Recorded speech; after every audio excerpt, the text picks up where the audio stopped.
Rihanna does not like Kylie Jenner at all, and a lot of it stems from Kylie copying Rihanna as well as trying to compete with her. It's widely known that Rihanna has expressed her dislike for the Kardashian-Jenner family in general, particularly targeting Kylie Jenner. Rihanna has accused Kylie of imitating her style, product ideas, as well as imitating her fame. She is about to just put it all out there. I'm not giving my ideas, girl. The options. You better with some ideas on Twitter users have often criticized Kylie for overshadowing not only Rihanna, but also celebrities like Beyonce, especially during significant moments such as the release of Beyonce's studio album, Lemonade. It's like Kylie always has to try to do something to trump other people versus celebrating their success. Now, the feud between Rihanna and the Kardashian family has been going on for quite some time. Again, it's not just with Kylie, but a lot of the instances have to do with Kylie. But Rihanna also had a little bit of beef with Kendall Jenner, who's Kylie Jenner's sister, and the intensity heightened in 2015 when Kendall Jenner seemingly replaced Rihanna's friend Jordan Dunn as a model in the Victoria's Secret fashion show. 2015, Rihanna even pulled out of her scheduled performance at the Victoria's Secret show after learning that VS replaced British model Jordan Dunn with Kendall. So, being outraged by this, Rihanna refused to perform at the event and made it clear to everybody why she took such a stance. Now, Kylie Jenner, who is a self-proclaimed self-made entrepreneur of Kylie Cosmetics, has also faced accusations of stealing product ideas from Rihanna. Back in 2014, Rihanna launched her own company, Fenty Beauty, which introduced 40 concealer shades by 2017, eventually expanding to 50 shades. Only a few months later, Kylie Cosmetics, primarily focused on lip products, expanded its range to include 30 shades, raising eyebrows and drawing some comparisons to Rihanna's brand. She's also accused of stealing some of Rihanna's ideas for her cosmetics company. Also in 2014, Rihanna made a bold statement at the CFDA Fashion Awards by wearing the iconic crystal dress designed by Adam Selman. Fashion has always been my defense mechanism. This iconic sheer dress covered in Swarovski crystals that Rihanna wore to the CFDA Awards and that Kylie and her sister Chloe both ended up copying. Now, the dress, adorned with over 230,000 Swarovski crystals, became legendary, and Rihanna, she rocked it, and she wore it without anything underneath it. So it was a very iconic look. However, fast forward to 2018, Rihanna's fans were quick to point out that Kylie had actually imitated the look. Kylie Jenner recreated the same look and shared it on her Instagram page. Critics argued that the awesomeness and just the iconicness of Rihanna's original dress was completely diminished in Kylie's version, as she chose to wear a bra underneath and she didn't really rock it as well as Rihanna did anyways. Also, Khloe Kardashian copied the look too to celebrate her sister Kourtney's 40th birthday in 2019. So yeah, you see, the feud extends to the rest of the family, not just with Kylie. But either way, it's not just in this case that Kylie has copied Rihanna's style. Fans have noticed that Kylie Jenner has copied several of Rihanna's looks over the years. Several sources have also highlighted the instances where Kylie Jenner's fashion choices were inspired by Rihanna. And it's also speculated that whenever Rihanna debuts a particular look, Kylie Jenner often follows suit by wearing a different variation of the outfit. 2019. To promote her Kylie Cosmetics summer collection, Kylie posted a pic in a $695 leopard print catsuit by Laquan Smith. She looked stunning in the mirror selfie. But there was only one problem. Fans noticed that Rihanna had worn the same outfit before Kylie did for her Interview magazine feature. Now, it's no doubt that both Rihanna and Kylie Jenner have achieved remarkable success in building their beauty empires from scratch and attaining billionaire status. While Rihanna has maintained her billionaire status though, Kylie Jenner's designation as a billionaire was later revoked when it was revealed that Kylie Cosmetics was not earning as much as previously claimed. So it's believed that that the ongoing tension between these two megastars may also stem in part from their issues relating to their financial worth. Arguments over whoever generates more money from their respective beauty companies can definitely contribute to their ongoing feud as well, for sure. On top of that though, dating the same person may have added another layer of complexity to their relationship dynamic, if you can even call it a relationship dynamic, because I don't think there's any relationship there at all between Kylie and Rihanna. Well, the copying allegedly goes beyond fashion and beauty. Rihanna and Kylie apparently also dated the same guy. And we are talking about Travis Scott. But Travis Scott, who had a secret relationship with Rihanna in 2015, 2 years prior to meeting Kylie Jenner, is said to have spent significant time in the studio with Rihanna while she was recording the song Be Better Have My Money. Kylie and Travis now, at the time of filming this video, have 2 children together. So it's like, he dated Rihanna, Kylie dates him, has children together. She competing here? Yes, you see where this is going, guys? Why people say and why Rihanna believes that Kylie Jenner is just a straight up copycat, and why she just can't really stand Kylie and the Kardashian family in general. Here are even more secrets that Britney Spears revealed in her memoir.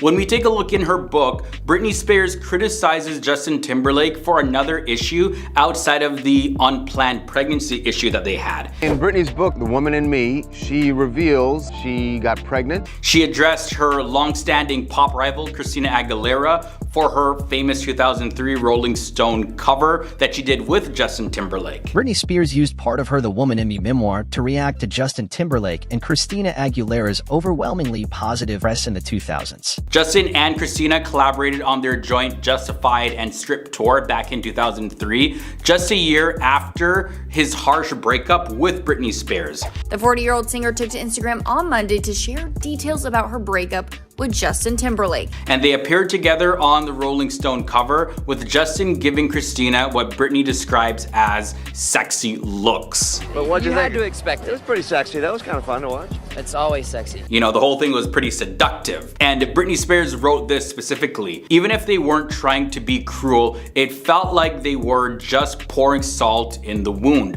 Why was it so easy for everyone to forget that I was a human being? Vulnerable enough that these headlines could leave a bruise. I think I did it again. I made you believe. Britney Spears also opened up about her strong disapproval of how the media was starting to depict her as an eternal virgin, especially in the early parts of her career. She reveals that this good girl image was something that was crafted by her managers and the media due to her large teenage fan base, but that really wasn't her at all. Contrary to this portrayal, Britney shares that she had been actually intimately active since the age of 14 years old, and she had been living with Justin Timberlake during their relationship. So, you know, stuff were going down. Britney then went on to reflect on the intense scrutiny that she faced from the media throughout her entire career. She goes on to mention receiving unsettling comments about her chest size, with rumors starting to swirl about her getting cosmetic surgery.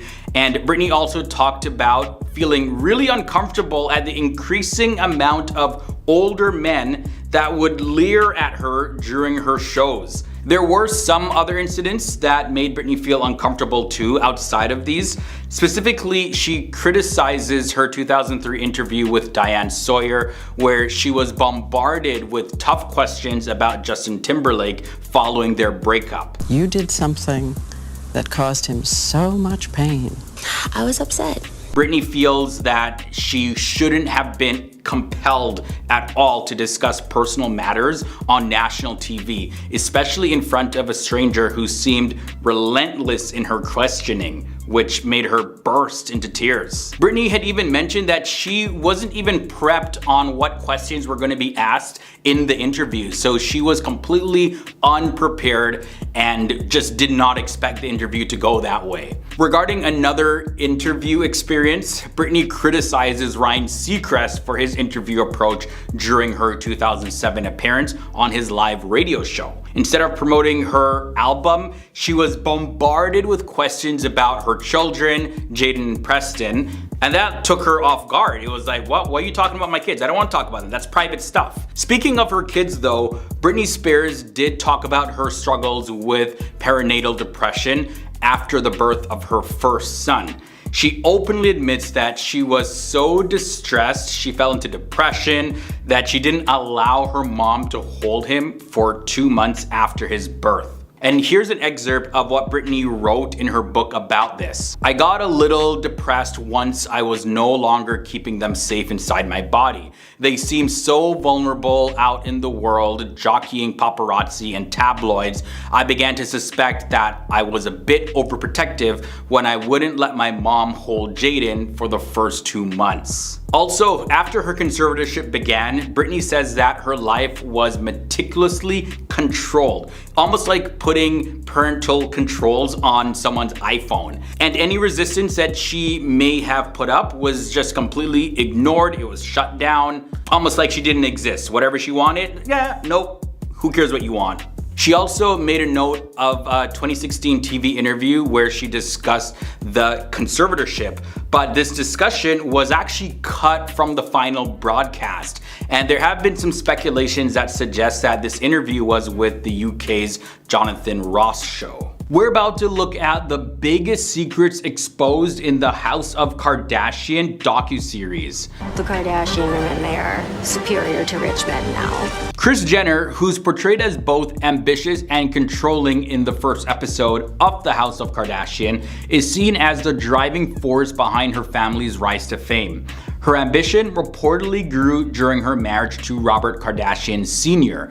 And according to Robert's cousin, Joan Agajanian Quinn, Kris desired to be a mother but wasn't content with being a housewife. The shift towards fame and fortune came after her divorce from Robert and her relationship with Bruce Jenner, now known as Caitlyn Jenner. I was totally impressed with her intelligence, her sense of style, the way she lived her life. And post-divorce, Kris played a pivotal role in revitalizing Caitlyn's public speaking career, urging her to part ways with her manager and take charge of negotiations. Described as charming yet tough in business dealings, Kris skillfully secured lucrative deals for Caitlyn Jenner. So I got a call from Caitlyn's friend Sophia. And despite controlling their finances, Caitlyn appreciated the business dynamics of their relationship, where Kris's savvy complemented Caitlyn's name recognition. Kris wanted to be more than just a housewife. Again, at the time, she was known as Bruce Jenner, who was an Olympian. Their collaboration, of course, proved to be very successful, and it created a strong business team, as well as it helped to reinforce their romantic relationship. There have also been several reports about the awareness of Caitlyn Jenner's gender dysphoria within the Kardashian family, particularly with Kris Jenner, and these reports have varied over the years. Kris has asserted that she wasn't fully informed about Caitlyn's secret life, but Caitlyn actually contradicted this during the House of Kardashian series, revealing that Kris knew about her gender dysphoria before their marriage.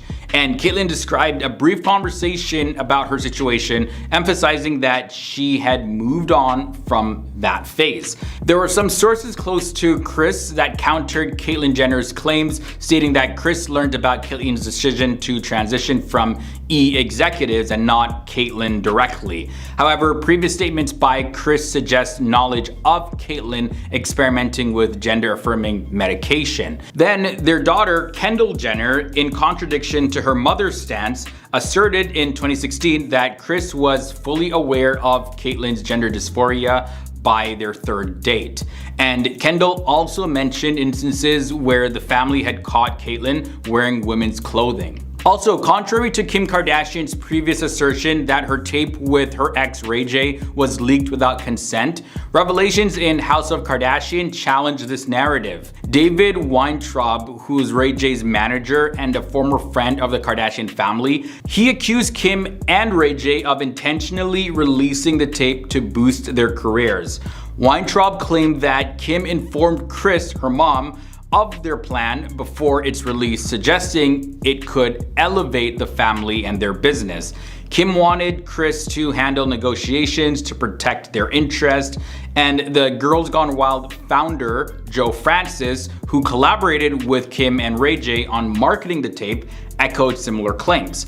Francis, he claimed that the tape wasn't just about recording it. Instead, it aimed to create controversy for publicity. He contested the idea that the tape was leaked, and he asserts that Kim and Ray J, as consenting people, released it deliberately. However, Francis did deny Kris's involvement in the initial planning of doing this. There's also some information about Kim Kardashian and Kanye West's love story. It actually traces back to around 2012 when Kanye West openly expressed his affection for Kim in his song Cold. However, according to Kanye West's associate Malik Yusuf, their romantic connection began even earlier than that. Okay, despite Kanye West's initial interest sparked by Kim's past, Yusuf, he portrayed a more sentimental side, and he highlighted Kanye West's admiration for Kim as his dream girl and recalled a moment when they shared a kiss. Yusuf also claimed that Kim distanced herself from Kanye after his controversial remarks about President George Bush back in 2005, where Kanye West asserted that George Bush didn't care about black people following Hurricane Katrina. And according to Yusuf, Kim expressed her love for Kanye West but couldn't be with him at the time due to the potential repercussions on her reality show empire. So they temporarily went their separate ways from there, but ended up getting married several years later. And the last big secret that the House of Kardashian shared is about editor Jessica DeFino, who worked on the family's subscription-based apps from 2015 to 2019, actually expressed conflicting feelings about creating content for the Kardashian-Jenner family. She realized that the standards that they promoted were unrealistic and unattainable, even for themselves. DeFino specifically pointed out Kylie's lack of transparency about her lips, noting that they are the result of injectable lip fillers.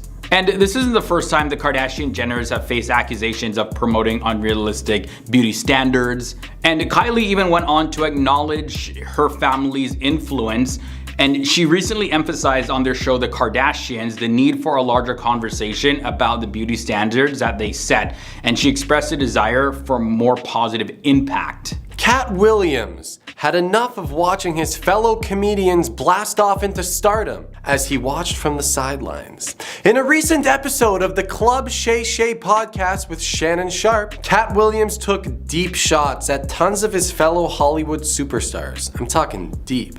No, we've never heard of that before that person or since that person. Most of whom have seen considerably more commercial success than Cat Williams ever has. We're gonna take a deep dive into all of the trash talk that Cat spewed on this podcast and some of the ridiculous claims that he made regarding some of Hollywood's biggest stars. They pay you to not talk about things they don't want you to talk about.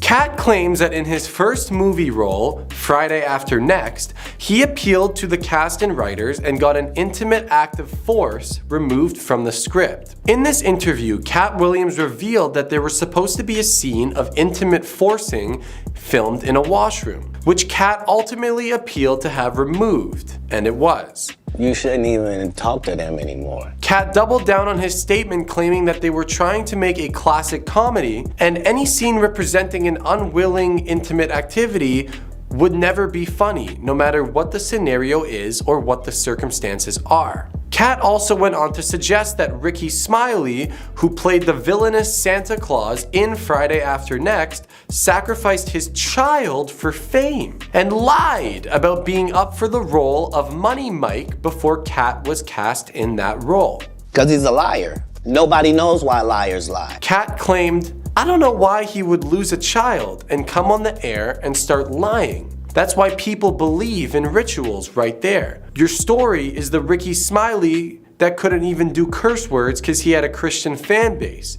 He was gonna play the pimp." Cat seemed increasingly passionate, and he added on, "Why has he played a woman in more movies than he's played a man?" Him and Tyler Perry can't play a man to save their life.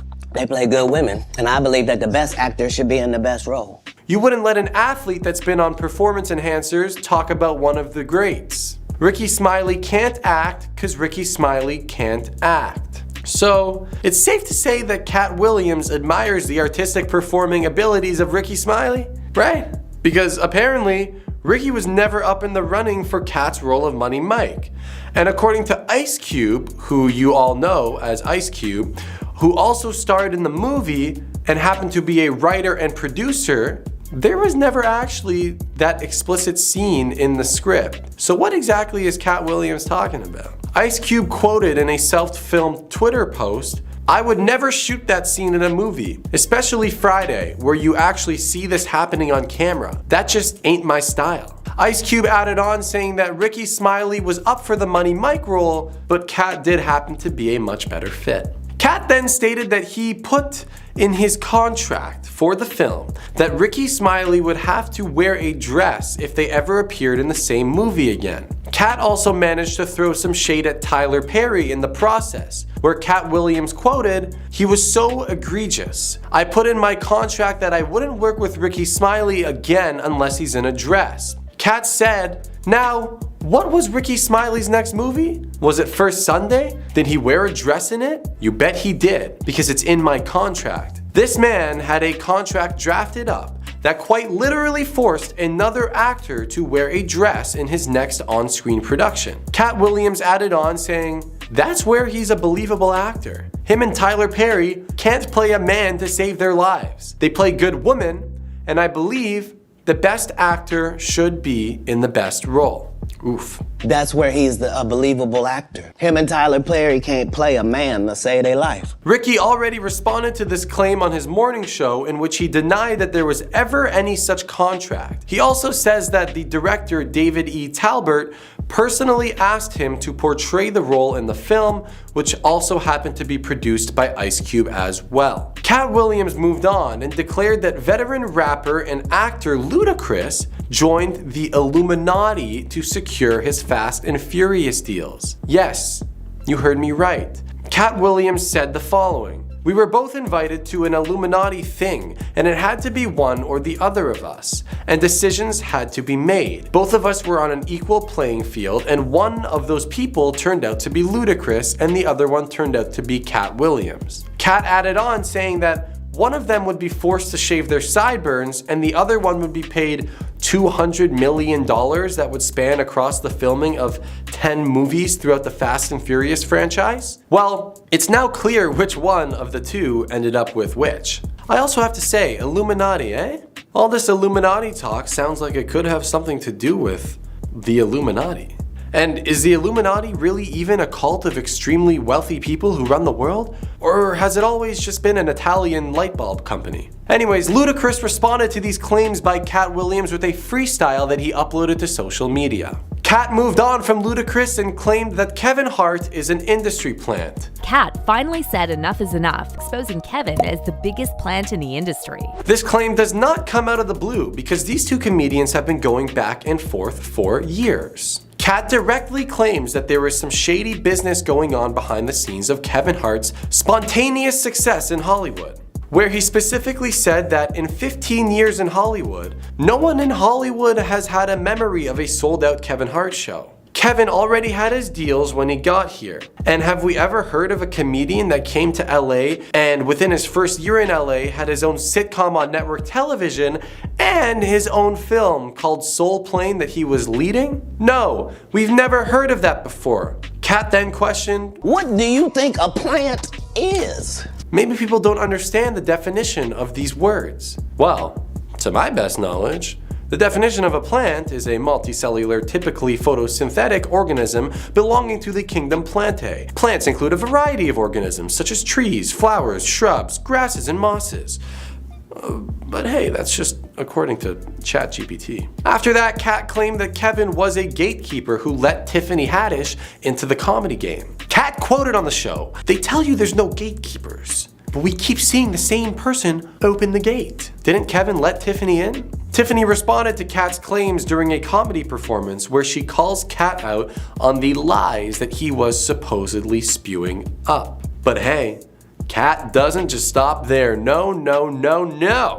he's just getting started. Because Kat went in hard on Cedric the Entertainer, a comedian who is originally crowned the king of comedy. Kat claims that Cedric the Entertainer isn't funny, he can't dance, he can't sing, he doesn't write his own jokes, and he breaks mirrors every time he looks in one.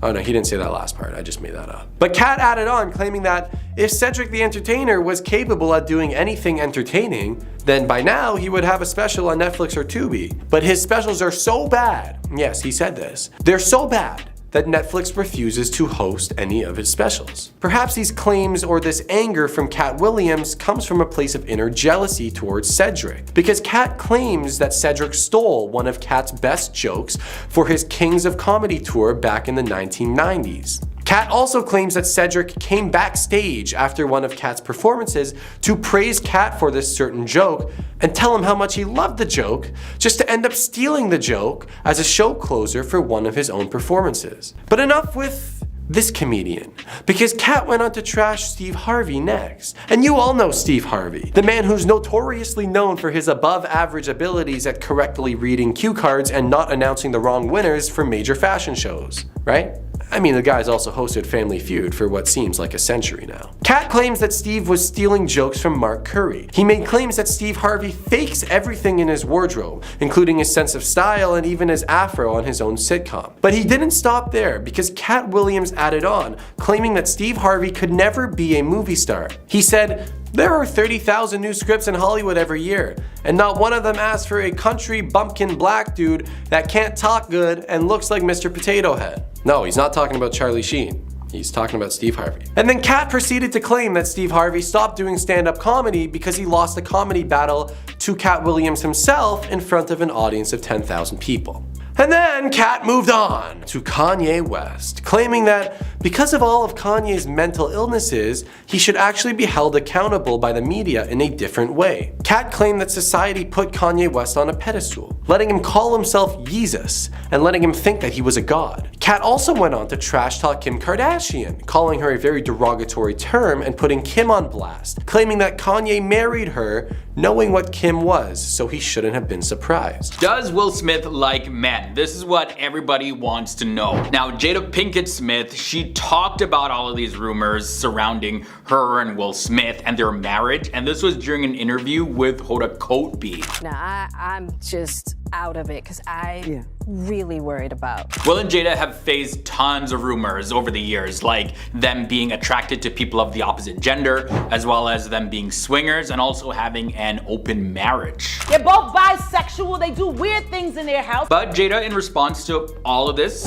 all of the rumors, she completely shut down the rumors, and this is what she said. "I definitely can understand why there would be misunderstandings, but none of it's true." Okay, yeah, that's definitely not what most people were expecting to hear. Like, Jada has been open about a lot of things in her life recently, so, you know, I really don't see a reason for her to lie about this. We just didn't want people to know the dynamic of what was happening between us. But then online, when you take a look at various different articles, people are saying that, well, she's actually still covering up the secret because it would be too damaging to her and Will's reputations if she did admit it. So they're so convinced that, you know, they're attracted to people of the opposite gender, they have an open marriage, and they're swingers, all of that stuff. But what do you guys think? Let me know down below in the comments section. As time went on, there were different stages in my marriage where Will and I decided we were not together. You know, we didn't tell the public. Also in the interview though, Jada Pinkett Smith, she explained that she didn't witness the Oscar slap incident between Will Smith and Chris Rock because her view was blocked. I'm really shocked because, mind you, I'm not there. Despite initial confusion, she did clarify that she didn't actually see the slap happen whatsoever. What is going on right now? My wife's name. She was so confused about it, and she went on to say this. "And now he's mad because Chris is talking to me." And I go, "Chris, this is about some old shit." That's all I could think to say, right? I couldn't really take in his apology. This, by the way, was in reference to Chris Rock apologizing to Jada. Chris looks to me and he says, "Jada, I met you I meant no harm. But in that, the whole time she actually thought it was a skit, so it was like, huh, what? Then Jada had said that it wasn't until Will Smith's publicist told her that Chris Rock wasn't going to press any charges that she realized that Will actually hit him. And this is what she said in her own words. I looked to Will and I said, "You hit Chris? Like you actually hit Chris?" And he's like, "Yeah." And I'm like, all right. I guess, like, what are you gonna do at that point? It's already done. Yeah, I don't blame her. I thought that was a skit too. Either way, Jada did surprise everyone when she admitted that she and Will have been separated since the year 2016, and it's a divorce, but it's not a legal divorce. I was actually thinking about divorcing, separating. I mean, there have been several of those. The reason why they don't want a legal divorce is because they just don't want to. Because the question people have been asking is, yeah, why don't you just get a legal divorce? Like, you're separated, this is not really a marriage. Why? Just sign the papers and just go your separate ways. But this is what Jada had to say in response to this. We don't want to because we love our family and we love each other. You know, it's more of a life partnership. Now, 10 years from now, who knows? After hearing that though, I really think that they're just delaying the inevitable. They're actually gonna get legally divorced, but there's just so much to figure out right now and just too much drama to deal with. So I think they're just gonna delay it as long as possible, and then eventually when they're tired of playing this game or whatever this is, they're gonna just sign the papers and move on. Another thing to point out is that before this interview, Jada Pinkett Smith did confirm that she and her close friend Tupac Shakur, they never became romantically involved. However, she did reveal that they shared a kiss once, and it was just to see if there was any romantic connection between them at all.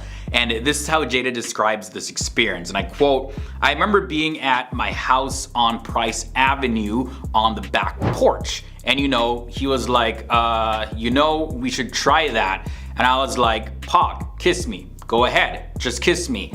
And so he kissed me and we both pulled back like, what the hell? And that's when she realized that they had zero chemistry. So of course that made her decision to be with Will Smith much easier. Also, Will Smith has in the past admitted that back then he was a little bit intimidated by Tupac. You know, he was worried that Jada and Pac would end up being together because they were such close friends, but of course that never happened. And then the drama that is Will Smith and Jada Pinkett Smith love story has unfolded before our eyes over the past several decades.